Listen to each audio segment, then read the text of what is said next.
Right now, federal and state investigations are underway to determine exactly what caused 126,000 gallons of crude oil to spill into the ocean.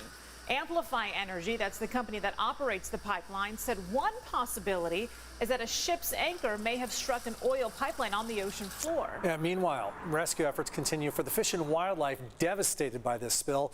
News 8's Kelly Hessedal is joining us live with the latest on that effort. Kelly. Yeah, Carlo and Heather here in San Diego. SeaWorld is one of 4 facilities that is preparing to receive any of the wildlife affected by this oil spill. They say it could be within the next couple of days. They're just not sure. Meanwhile, the director of one of the rescue groups that is helping the animals in that area told reporters this. To date, we have collected 3 live oiled birds, 1 brown pelican, 1 American coot, and 1 ruddy duck. Unfortunately, the brown pelican had chronic injuries that required us to humanely euthanize it yesterday. And we have some new video into our newsroom of a 4th bird that was rescued. Now, this is a sanderlin, which is a small shorebird, and that bird is now getting some care. So Dr. Michael Ziccardi of the Oiled Wildlife Care Network, whom you just heard from, said they're actually cautiously optimistic that the number of affected animals isn't quite as bad as they initially projected. He says they do have sightings of additional shorebirds like gulls that are in distress. So right now they're working on trying to catch them so they can help them. They've been out on the water and on the ground searching for any oiled animals. They're looking between Laguna Beach and Bolsa Chica State Beach. And they've also got some hotshot teams on standby ready to respond to any calls of animals in distress. They have team members up in aircraft surveying the damage and searching for injured wildlife. Oil spills are traumatic. Traumatic to the community, traumatic to us individually.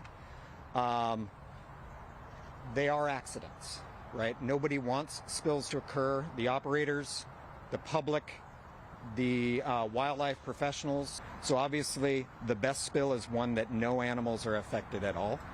But what we try to focus in on, if these accidents do occur, doing as much as we can to try to mitigate any damage that might be out there. And his team is looking for tips from the public. So if you happen to be up in that area and you spot an animal that is in distress, he says don't approach it.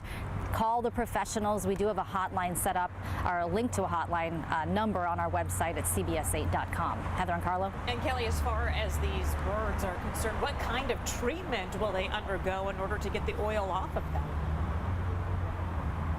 Well, they're brought into the facilities. They're monitored for quite some time. It usually takes about 24 to 48 hours for them to be stabilized. Then they have to be cleaned of all the oil. And one of the most important things they say is really making sure that the environment that they're eventually going to return to is safe and it's stable for them to return to.